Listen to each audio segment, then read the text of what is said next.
நான் வழி தவறி வரவில்லை, உன்னை பார்க்கத்தான் வந்திருக்கிறேன்.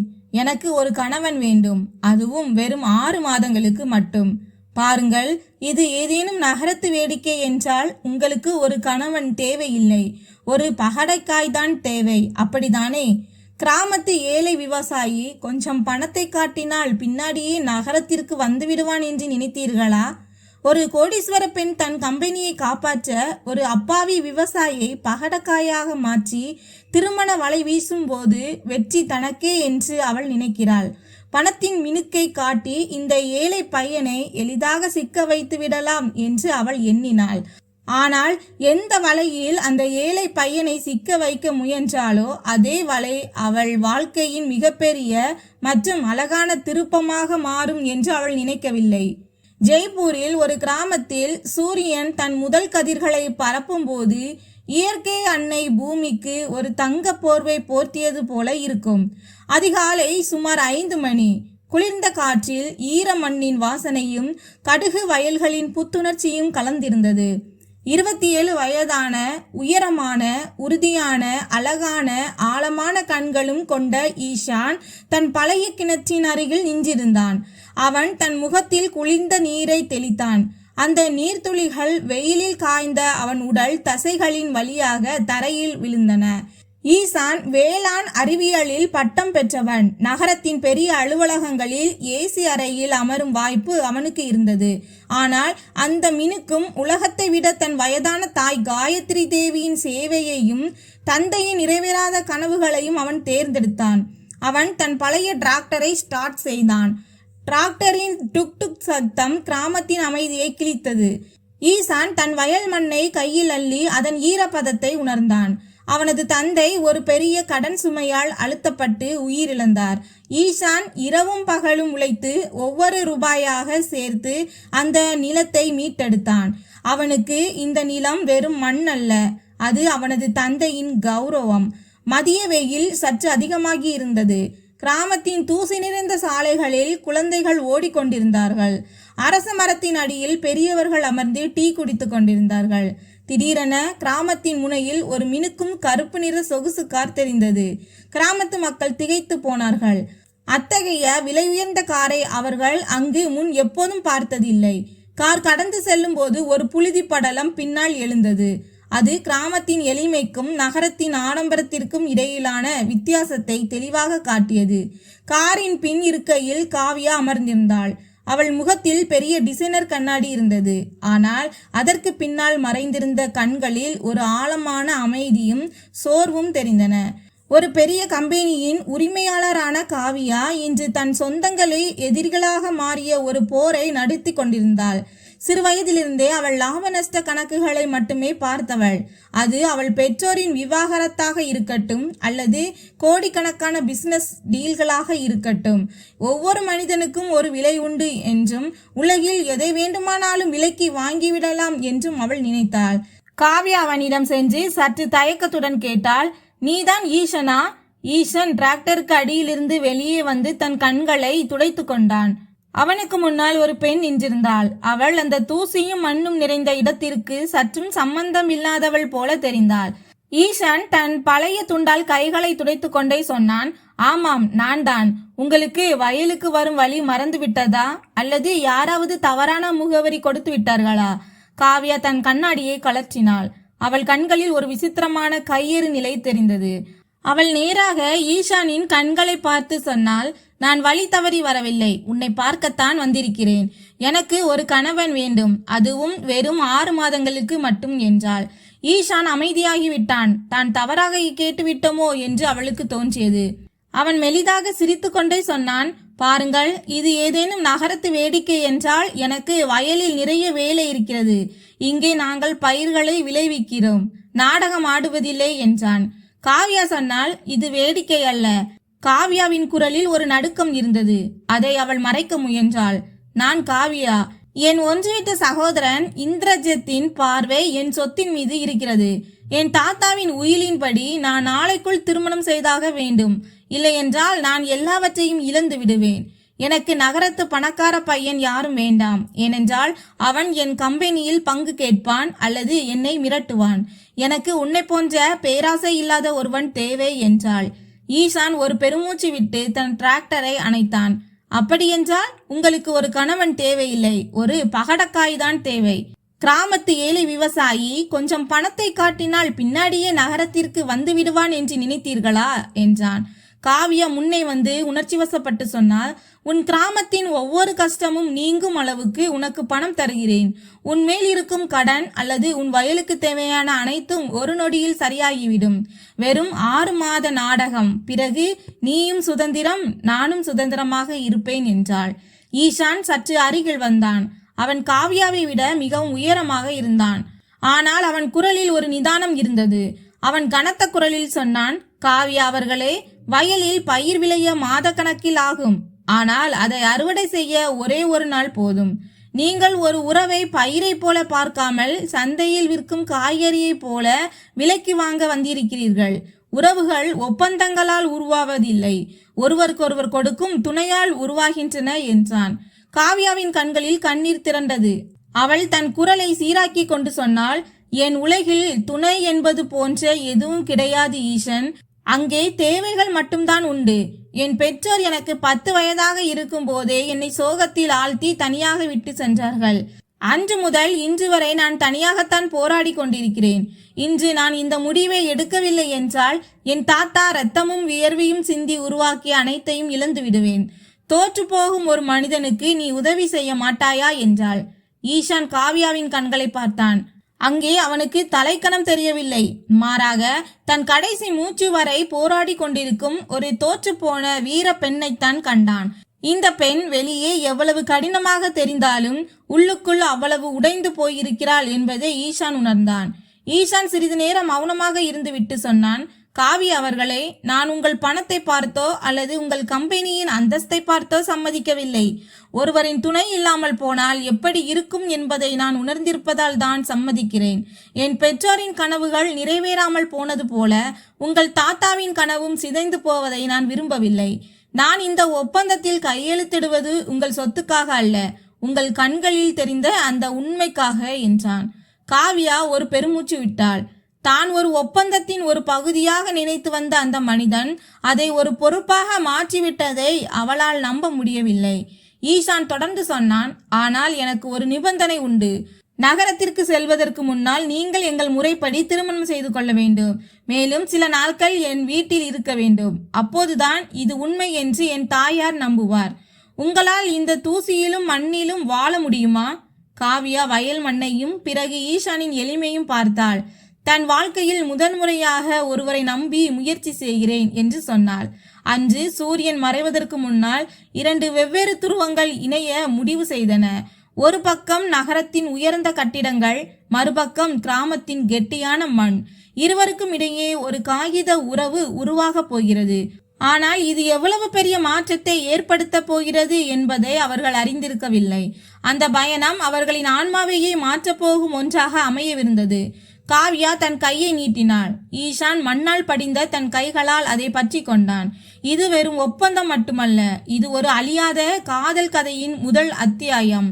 நகரத்தின் வட்டாட்சியர் அலுவலகத்தின் அந்த அறை எதிர்பார்த்ததை விட மிகவும் சிறியதாகவும் தூசி படிந்தும் இருந்தது.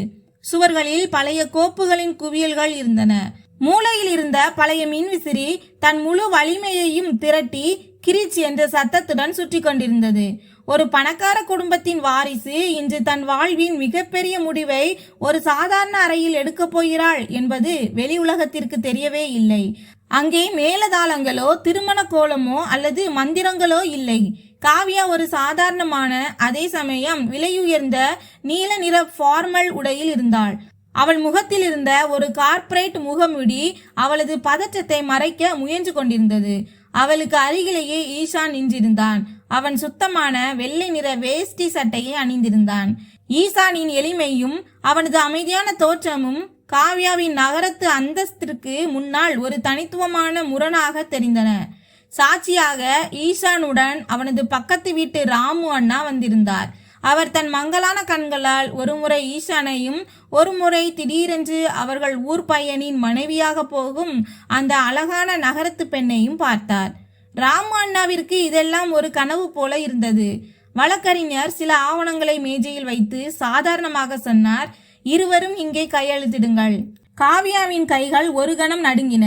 அவளுக்கு தன் பெற்றோரின் முறிந்த உறவுகள் நினைவுக்கு வந்தன. தான் ஒருபோதும் இந்த பந்தத்தில் சிக்க மாட்டோம் என்று அவள் நினைத்திருந்தாள். ஆனால் இன்று தன் கம்பெனியை காப்பாற்ற இந்த ஒப்பந்தத்தில் கையெழுத்திடுகிறாள். அவள் கையெழுத்திட்டவுடன் அவள் மனதில் ஒரு விசித்திரமான நிம்மதி ஏற்பட்டது. அவளது கம்பெனி இப்போது பாதுகாப்பாக இருந்தது. ஈசானின் முறை வந்தபோது அவன் மிகவும் தீவிரமாக பேனாவை பிடித்தான். அவனுக்கு இது வெறும் காகிதம் மட்டுமல்ல, காவியாவின் கண்களில் பார்த்த அந்த தோல்வி பயத்தை போக்குவதற்கான ஒரு பொறுப்பு. கையெழுத்திட்ட பிறகு காவியாவின் வழக்கறிஞர் அருகில் வந்து மெதுவாக சொன்னார், மேடம், கம்பெனியின் போர்டு உறுப்பினர்களுக்கும் இந்திரஜித்திற்கும் இந்த திருமணத்தில் சந்தேகம் வராமல் இருக்க வேண்டுமானால் நீங்கள் சில நாட்கள் ஈஷானின் வீட்டிலேயே, அதாவது கிராமத்திலேயே தங்க வேண்டும். நகரத்து ஹோட்டல்களில் தங்குவது சந்தேகத்தை ஏற்படுத்தலாம் என்றார். காவியா ஒரு பெருமூச்சு விட்டாள். கிராமத்திற்கு செல்லும் எண்ணமே அவளுக்கு அசௌகரியமாக இருந்தது. ஆனால் அவளுக்கு வேறு வழி தெரியவில்லை. அவள் விருப்பம் இல்லாமல் தலையசைத்து சம்மதித்தாள். கிராமத்தின் வாசலில் புகுந்த வீட்டு பிரவேசம். புழுதியை கிளப்பியபடி அந்த கருப்பு நிற சொகுசு கார் ஈஷானின் பரம்பரை வீட்டின் முன்னால் வந்து நின்றபோது ஊர் மக்கள் அனைவரும் தங்கள் வீட்டு ஜன்னல்கள் மற்றும் கதவுகள் வழியாக எட்டி பார்க்க தொடங்கினர். அது ஒரு கல்வீடுதான், ஆனால் அதன் அமைப்பு மிகவும் பழமையாகவும் சாதாரணமாகவும் இருந்தது. சுவர்கள் சுண்ணாம்பால் பூசப்பட்டிருந்தன. முகத்தில் ஒரு துளசி மாடம் இருந்தது. காவியா காரை விட்டு இறங்கியதும் ஈசானின் வயதான தாய் காயத்ரி தேவி கையில் ஆரத்தி தட்டுடன் இருப்பதை கண்டாள். அவர் முகத்தில் ஒரு தாய்மை கலந்த ஒளி இருந்தது. அதை காவியா பல ஆண்டுகளாக பார்த்ததே இல்லை. இந்த திருமணத்தை வெறும் ஒரு ஒப்பந்தமாக மட்டுமே கருதிய காவியா ஈசானின் தாயின் இந்த பாரம்பரிய வரவேற்பால் மிகவும் அசௌகரியமாக உணர்ந்தாள். காயத்ரி தேவி முன்னே வந்து காவியாவிற்கு ஆரத்தி எடுத்து அவள் நெற்றியில் திலகமிட்டு சொன்னார், நீண்ட காலம் வாழ்க மகளே, நீ இந்த வாசலில் கால் வைத்ததில் இன்று இந்த வீட்டின் அதிர்ஷ்டமே திறந்துவிட்டது என்றார். காவியா மௌனமாக நின்றாள். காயத்ரி தேவி அவளை மகள் என்று அழைத்து மிகுந்த பாசத்துடன் அவள் தலையை வருடிய போது காவியாவின் கண்களின் ஓரம் நனைந்தது. உலகையே தன் விரல் நுனியில் ஆட்டி படைக்க தெரிந்த அந்த இரும்பு இதயம் கொண்ட பிசினஸ் பெண்மணி அந்த தாய்மையான ஸ்பரிசத்திற்கு முன்னால் வார்த்தையின்றி நின்றாள். தன் கம்பெனியை காப்பாற்ற தான் ஒரு கணவனை மட்டுமல்ல, அறியாமல் ஒரு முழு குடும்பத்தையுமே வாடகைக்கு எடுத்துவிட்டோம் என்பதை அவள் முதல் முறையாக உணர்ந்தாள். கிராமத்தின் முதல் இரவு காவியாவிற்கு ஒரு கெட்ட கனவை போலவே இருந்தது. நகரத்தின் ஆடம்பர வசதிகளில் வாழ்ந்த காவியாவிற்கு இங்கிருக்கும் யதார்த்தத்துடன் ஒத்துப்போவது சாத்தியமற்ற ஒன்றாக தோன்றியது. இரவு சுமார் 10 மணி இருக்கும். காவியா தன் அறையில் லேப்டாப்பில் கம்பெனி குரூப் கோப்புகளை திறக்க முயன்று கொண்டிருந்தாள். ஆனால் திடீரென மின்சாரம் தடைப்பட்டது. அறை முழுவதும் அடர்ந்த இருளில் மூழ்கியது. புழுக்கமான கோடை வெப்பமும் கொசுக்களின் தாக்குதலும் அவளது எரிச்சலை உச்சத்திற்கு கொண்டு சென்றன. கோபத்தில் அவள் லேப்டாப்பை மூடினாள். இது என்ன இடம்? மின்சாரமும் இல்லை, ஏசியும் இல்லை, சரியான இணைய வசதியும் இல்லை என்று இருட்டில் முணுமுணுத்தாள். அப்போது கதவு மெதுவாக தட்டப்பட்டது. ஈஷான் கையில் ஒரு லாந்தர் விளக்கையும் மண்பானையின் குளிர்ந்த நீரையும் எடுத்துக்கொண்டு உள்ளே வந்தான். காவியா வியர்வையில் நனைந்து எரிச்சலில் கைகளை அசைத்து கொண்டிருப்பதை அவன் பார்த்தான். ஈஷான் அமைதியாக தண்ணீரை மேஜையில் வைத்துவிட்டு தன் கையில் வைத்திருந்த ஒரு மூங்கில் விசிறியால் காவியாவிற்கு விசிற தொடங்கினான். காவியா அவனை தடுத்து சொன்னாள், ஈஷான், என்னால் இங்கே ஒரு நாள் கூட இருக்க முடியாது. கிராமத்து வாழ்க்கை இவ்வளவு கடினமாக இருக்கும் என்று நான் நினைக்கவில்லை என்றாள். ஈஷான் அமைதியான குரலில் பதிலளித்தான், காவியா அவர்களே, நகரத்தில் ஒரு பட்டனை அழுத்தினால் வெளிச்சம் கிடைத்து விடுகிறது. அதனால்தான் அங்கிருப்பவர்கள் வெளிச்சத்தின் மதிப்பை மறந்து விடுகிறார்கள். இங்கே நாங்கள் ஒவ்வொரு விஷயத்திற்கும் காத்திருக்க வேண்டியிருக்கிறது. மழைக்காக, அறுவடைக்காக மற்றும் மின்சாரத்திற்காக கூட. காவியா எரிச்சலுடன் கேட்டாள், அப்படியென்றால் நானும் இந்த காத்திருப்பு பழக்கத்தை ஏற்படுத்திக் கொள்ள வேண்டும் என்று சொல்கிறாயா? ஈஷான் மெல்லிய சிரிப்புடன் சொன்னான், பழக்கமல்ல, பொறுமையின் முக்கியத்துவத்தை புரிய வைக்க விரும்புகிறேன். ஒரு பயிர் விளைய எப்படி காலம் பிடிக்குமோ அப்படிதான் வாழ்க்கையின் சிக்கல்கள் தீர்வதற்கும் காலம் எடுக்கும். இன்று இரவு இந்த விசிறிதான் உங்களுக்கு துணை, இதை ஏற்றுக்கொள்ளுங்கள் என்றான். காவியா அவனது பேச்சுக்கு எந்த பதிலும் சொல்லவில்லை. ஆனால் அமைதியாக அந்த விசிறியை தன் கையில் வாங்கி கொண்டாள். ஈஷான் சென்ற பிறகு அந்த லாந்தர் விளக்கின் மங்கலான ஒளியில் காவியா மண்பானை தண்ணீரை குடித்தாள். அந்த தண்ணீர் அவளுக்கு நகரத்தின் விலையுயர்ந்த மினரல் வாட்டரை விட அதிக நிம்மதியை தருவது போல் இருந்தது. அன்று இரவு ஏசி காற்றின் குளிர்ச்சி இல்லாமலேயே காவியா முதல் முறையாக தன் ஜன்னல் வழியாக வானத்து நட்சத்திரங்களை பார்த்தாள். அவளுக்கும் ஈசானுக்கும் இடையிலான அந்த விவாதம் அவளை சிந்திக்க வைத்தது. ஈசான் பார்ப்பதற்கு ஒரு சாதாரண விவசாயியாக தெரிந்தாலும் அவனது சொற்களிலும் அவனது கொள்கையிலும் ஒரு ஆழம் இருப்பதை அவள் உணர்ந்தாள். அதை அவளது கார்ப்பரேட் உலகில் அவளால் ஒருபோதும் காண முடிந்ததில்லை. கிராமத்தின் அதிகாலை என்பது நகரத்தின் அலார சத்தம் கொண்ட காலையை விட முற்றிலும் மாறுபட்டது. இங்கே இயந்திர சத்தத்தால் தூக்கம் களைவதில்லை, மாறாக பறவைகளின் ஒளியாலும் தொலைவில் உள்ள கோவிலிருந்து வரும் ஆரத்தி சத்தத்தாலும் கலைகிறது. இன்னும் இந்த சூழலுக்கு பழக முயன்று கொண்டிருக்கும் காவியா 3வது நாள் அதிகாலையிலேயே எழுந்துவிட்டாள். ஜன்னல் வழியாக பார்த்தபோது ஈசான் தன் வீட்டு திண்ணையில் சில விவசாயிகளுடன் அமர்ந்திருப்பதை அவள் கண்டாள். அவள் அமைதியாக வெளியே வந்து ஒரு மூலையில் நின்று கவனித்தாள். ஈசான் வெறும் ஏர் ஓட்டும் சாதாரண விவசாயி மட்டுமல்ல, அவன் அங்கே கூடியிருந்த சிறிய கூட்டத்தினரிடம் புதிய அரசு திட்டங்கள், விதைகளின் தரம் மற்றும் மண்ணின் ஆரோக்கியம் குறித்து மிகவும் அறிவியல் ரீதியாகவும் எளிமையாகவும் விளக்கி கொண்டிருந்தான். விவசாய அறிவியலில் தன் படிப்பை முடித்த பிறகு ஈசான் பெரிய கம்பெனியின் அதிக சம்பளம் தரும் வேலைகளை ஏன் நிராகரித்தான் என்பது அப்போதுதான் காவியாவிற்கு தெரிந்தது. தன் கிராமத்து விவசாயிகளுக்கு கல்வி புகட்டவும் அவர்களை கார்ப்பரேட் சுரண்டலில் இருந்து பாதுகாக்கவும் அவன் அந்த முடிவை எடுத்திருந்தான். காவியாவின் மனதில் ஈசான் மீதான மரியாதையின் முதல் கதிர் இங்கிருந்துதான் உருவானது.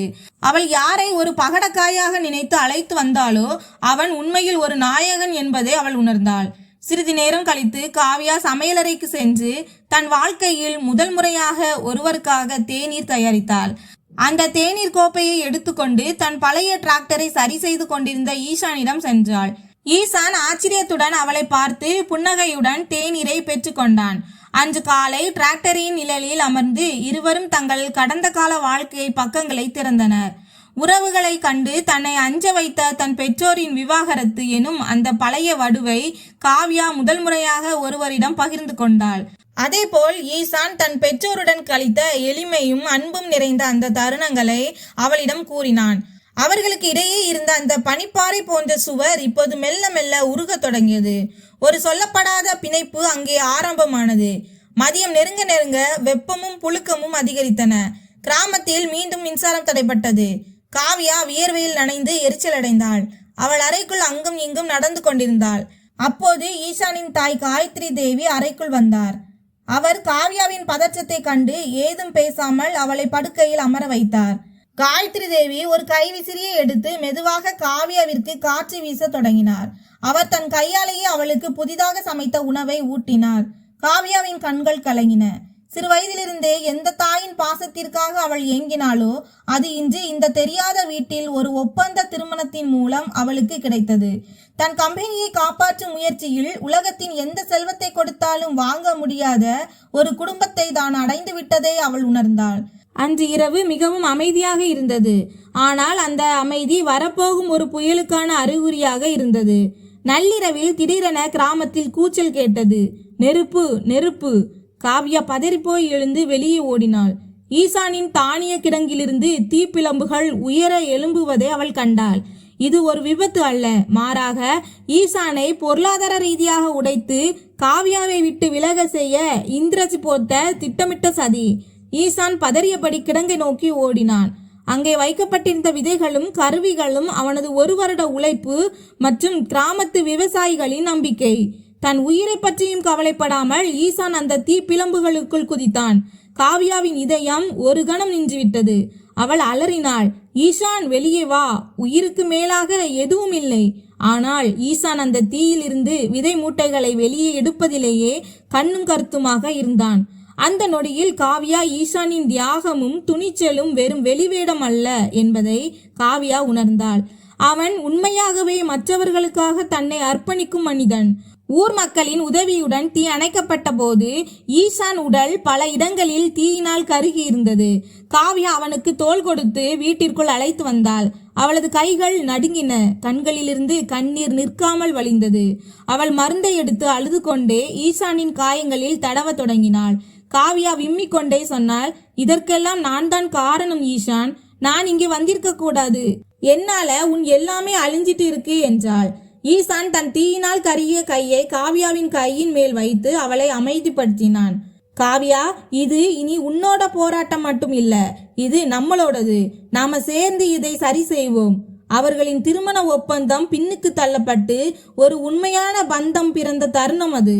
தான் இனி தனி ஆள் இல்லை என்பதையும், ஈசான் தனது சாம்ராஜ்யத்தை காக்க எந்த எல்லைக்கும் செல்வான் என்பதையும் காவியா இப்போது புரிந்து கொண்டாள். கிடங்கில் ஏற்பட்ட தீயின் சாம்பல் கூட இன்னும் ஆறவில்லை. அதற்குள் அடுத்த நாளை கிராமத்தின் அமைதியான சூழலில் பெரும் பதற்றம் பரவியது. இதுவரை திரைமறைவில் சதி செய்து கொண்டிருந்த இந்திரஜித் நேரடியாக களத்தில் இறங்கினான். தீ விபத்தினால் ஈசான் பயந்து விடுவான் என்றும் காவியா உடைந்து போவாள் என்றும் அவன் நினைத்திருந்தான். ஆனால் இந்த விபத்து அவர்களை இன்னும் நெருக்கமாக்கியது என்பதை அவன் அறியவில்லை. மதிய வேளையில் ஈசான் தன் காயப்பட்ட கைகளில் கட்டுடன் வயல்களை பார்த்து கொண்டிருந்த போது 3 கருப்பு நிற கார்கள் புழுதியை கிளப்பி கொண்டு அவனது வீட்டிற்கு முன்னால் வந்து நின்றன. இந்திரஜித் தன் பாதுகாவலர்கள் மற்றும் வழக்கறிஞர்களுடன் திமிராக கீழே இறங்கினான். அவன் முகத்தில் ஒரு வஞ்சக சிரிப்பு இருந்தது. ஆகா, என்ன ஒரு அற்புதமான காட்சி! இந்திரஜித் கைத்தட்டி கொண்டே சொன்னான். ஒரு பணக்கார குடும்பத்தின் வாரிசு இந்த தூசி நிறைந்த தெருக்களில் ஒரு சாதாரண விவசாயிக்கு கட்டு போட்டு கொண்டு இருக்கிறாள். காவியா, இந்த நாடகத்தை இத்தோடு நிறுத்து. போர்டு மெம்பர்ஸ் நாளை கூட்டம் நடத்துகிறார்கள். உன் திருமணம் வெறும் சட்ட ரீதியான ஏமாற்று வேலை என்பது அவர்களுக்கு தெரிந்துவிட்டது என்றான். காவியா முன்னே வந்தாள். அவள் கண்களில் பழைய பயம் இல்லை, மாறாக ஒரு புதிய ஒளி இருந்தது. ஏமாற்று வேலை செய்வது நீங்கள் தான் அண்ணனாரே. போர்டு மெம்பர்ஸுக்கு உண்மையை சொல்ல நானே நேர்ல வர்றேன் என்றாள் காவியா. இந்திரஜித் ஏளனமாக சிரித்தான். உண்மை என்னவென்றால் இந்த விவசாய பையன் வெறும் பணத்திற்காகத்தான் உன்னுடன் இருக்கிறான். ஈசான், நீ இப்பவே இந்த பேப்பர்ல கையெழுத்து போட்டு கொடுத்தால், இந்த திருமணம் பொய் என்று நீ கையெழுத்திட்டால் உன் 7 தலைமுறை உட்கார்ந்து சாப்பிடும் அளவுக்கு நான் உனக்கு பணம் தருகிறேன் என்றான். ஈசான் மெல்ல மெல்ல இந்திரஜித்திற்கு அருகில் வந்தான். அந்த நொடியில் ஈசானின் உயரமும் ஆளுமையும் இந்திரஜித்தின் விலையுயர்ந்த சூட்டை விட பிரம்மாண்டமாக தெரிந்தன. ஈசான் அமைதியான ஆனால் கனத்த குரலில் சொன்னான். இந்திரஜித் அவர்களே, நகரத்தின் உயர்ந்த கட்டிடங்களில் அமர்ந்து கொண்டு விலையை நிர்ணயிக்க மட்டுமே நீங்கள் கற்றுக்கொண்டிருக்கிறீர்கள். மதிப்பை உணர தெரியவில்லை. காவியாவின் துணை எனக்கு ஒரு ஒப்பந்தம் அல்ல. பணத்தை பற்றி சொன்னால் மண்ணிலிருந்து தங்கம் விளைவிக்க எங்களுக்கு தெரியும். உங்களிடம் கேட்க வேண்டிய அவசியமில்லை. இந்திரஜித் ஆத்திரமடைந்து கத்தினான். நீங்கள் நாளை போர்டு மெம்பர்ஸ் கூட்டத்தில் எதையும் நிரூபிக்க முடியாது. திருமணத்திற்காக நீ இவளை கட்டாயப்படுத்தினாய் என்பதற்கு என்னிடம் சாட்சிகள் உள்ளனர் என்றான். அப்போது ஈசான் தன் பையிலிருந்து ஒரு பென்டிரைவை எடுத்து காற்றில் அசைத்தபடி சொன்னான். சாட்சிகள் எங்களிடமும் உள்ளன. நேற்று இரவு உங்கள் ஆட்கள் என் கிடங்கிற்கு தீ வைத்தபோது கிராமத்தின் ஒவ்வொரு முனையிலும் பாதுகாப்பிற்காக நாங்கள் சிசிடிவி கேமராக்களை அல்ல, மனித கண்களை வைத்திருக்கிறோம் என்பதை அவர்கள் மறந்துவிட்டார்கள். என் தம்பி ராஜேஷ் அந்த இரவு முழுவதையும் வீடியோ எடுத்திருக்கிறான். அதில் உங்கள் ஆட்கள் பெட்ரோல் ஊற்றுவது தெளிவாக தெரிகிறது. மேலும் ஈசான் உள்ளூர் பத்திரிகையாளராக இருக்கும் தன் தம்பி ராஜேஷின் உதவியுடன் இந்திரஜித் குண்டர்களுக்கு கட்டளையிடும் அந்த அழைப்பு பதிவுகளையும் எடுத்துவிட்டதாக கூறினான். இதை கேட்டவுடன் இந்திரஜித்தின் முகம் வெளிரி போனது. அடுத்த நாள் நகரத்தின் தலைமை அலுவலகத்தில் போர்டு மீட்டிங் கூடியது. தன் பேச்சால் அனைவரையும் திசை திருப்பி விடலாம் என்று இந்திரஜித் உறுதியாக நம்பினான். ஆனால் கூட்டம் தொடங்கியதும் காவியாவும் ஈசானும் ஒன்றாக உள்ளே நுழைந்தனர். காவியா மிகுந்த தன்னம்பிக்கையுடன் இந்திரஜித்தின் ஆட்கள் ஈசானின் வயல்களை சேதப்படுத்தும் அந்த வீடியோவை ப்ரொஜெக்டரில் ஓடவிட்டாள். அவள் போர்டு மெம்பர்களுக்கு முன்னால் எல்லா ஆதாரங்களையும் வைத்தாள். காவியா கண்டிப்பான குரலில் சொன்னால், மதிப்பிற்குரிய உறுப்பினர்களே, இந்த நபர் கம்பெனியின் கொள்கைகளுக்கு எதிராக செயல்படுவது மட்டுமல்லாமல் ஒரு அப்பாவி குடும்பத்தின் உயிரை பறிக்கவும் முயன்றிருக்கிறார். ஈசான் போர்டை பார்த்து சொன்னான். நான் ஒரு விவசாயியாக இருக்கலாம், ஆனால் வியாபாரம் என்பது நம்பிக்கையின் அடிப்படையில் நடக்கிறது என்பது எனக்கு தெரியும். தன் குடும்பத்திற்கே உண்மையாக இல்லாத ஒருவன் உங்கள் கம்பெனிக்கு எப்படி உண்மையாக இருப்பான் என்றான். ஈசானின் புத்திசாலித்தனத்தையும் காவியாவின் துணிச்சலையும் கண்டு போர்டு உறுப்பினர்கள் மிகவும் வியந்தனர். ஆதாரங்கள் மிகவும் வலுவாக இருந்ததால் காவல்துறையினர் அங்கேயே வரவழைக்கப்பட்டனர். இந்திரஜித் பதவியிலிருந்து நீக்கப்பட்டார். போலீசார் அவருக்கு விலங்கிட்டு அழைத்து சென்றனர். செல்லும்போது இந்திரஜித்தின் கண்கள் தாழ்ந்திருந்தன. ஆனால் காவியாவும் ஈசானும் ஒருவருக்கொருவர் கரம் கோர்த்து நின்றனர். கூட்டம் முடிந்து அனைவரும் சென்ற பிறகு காவியா தன் அறையின் ஜன்னல் வழியாக நகரத்தை பார்த்து கொண்டிருந்தாள். ஈசான் அவளுக்கு பின்னால் வந்து நின்றான். காவியா மெதுவாக சொன்னாள், ஈசான், இன்று என் கம்பெனி காப்பாற்றப்பட்டு விட்டது. நம்முடைய ஒப்பந்தம் முடிந்துவிட்டது. இனி நீ சுதந்திரமானவன் என்றாள். ஈசான் அவளை பார்த்து புன்னகையுடன் கேட்டான், உண்மையாகவே இது இன்னும் ஒரு வெறும் ஒப்பந்தம் என்றுதான் நினைக்கிறீர்களா? நான் உண்மையில் போய்விட வேண்டும் என்று நீங்கள் விரும்புகிறீர்களா என்று கேட்டான். காவியா மௌனமானாள். அவளது வாய் பேச தயங்கிய அந்த ஆம் என்ற பதில் அவளது கண்களில் தெரிந்தது. கோப்புகளின் சத்தம் மட்டுமே கேட்டுக்கொண்டிருந்த அந்த பெரிய அலுவலகத்தில் இன்று 2 இதயங்களின் துடிப்பு தெளிவாக கேட்டது. கம்பெனியை காப்பாற்றியதில் மட்டுமல்ல, ஒருவரை ஒருவர் அடைந்ததில்தான் தங்களின் உண்மையான வெற்றி இருக்கிறது என்பதை அவர்கள் புரிந்து கொண்டனர். நகரத்தின் ஓட்டங்களுக்கும் நீதிமன்ற நடவடிக்கைகளுக்கும் பிறகு சில வாரங்கள் கழித்து அந்த கிராமம் மீண்டும் செய்திகளில் இடம் பிடித்தது. ஆனால் இந்த முறை எந்த பிரச்சனையும் இல்லை. ஒரு கொண்டாட்டத்திற்காக அந்த பணக்கார குடும்பத்தின் தலைவர் காவியா மற்றும் முற்போக்கு விவசாயி ஈசானின் உண்மையான திருமண நாள் அது. இந்த திருமணம் எந்த ஒரு 5 நட்சத்திர ஹோட்டலின் மூடிய அறைக்குள் நடக்கவில்லை. அவர்கள் முதலில் சந்தித்த ஈசானின் அதே பசுமையான வயல்களுக்கு மத்தியில்தான் நடந்தது. எங்கும் சாமந்தி பூக்களின் வாசனையும் மரங்களில் மின்மினுக்கும் விளக்குகளும் அந்த இரவிற்கு ஒரு தங்க ஒளியை தந்தன. ஊர் மக்கள் அனைவரும் இந்த விழாவில் கலந்து கொண்டனர். ஏனெனில் காவியா இப்போது அவர்களுக்கு வெறும் நகரத்து மேடம் அல்ல, மாறாக அவர்கள் வீட்டு பெண்ணாக மாறிவிட்டாள். அந்த மண் வாசனைக்கும் நகரத்தின் கம்பீரத்திற்கும் இடையே ஒரு புதிய பாலம் அமைந்தது. காவியா தன் கம்பெனியை மட்டுமல்ல, அன்பின் உண்மையான மதிப்பையும் கண்டடைந்தாள். ஈசான் தன் நிலத்தை மட்டுமல்ல, தன் வாழ்க்கையை முழுமையாக்கும் துணையையும் அடைந்தான். இந்த காதல் கதை உங்களுக்கு பிடித்திருந்தால் வீடியோவை லைக் செய்யுங்கள், சேனலை சப்ஸ்கிரைப் செய்து கொள்ளுங்கள். நன்றி.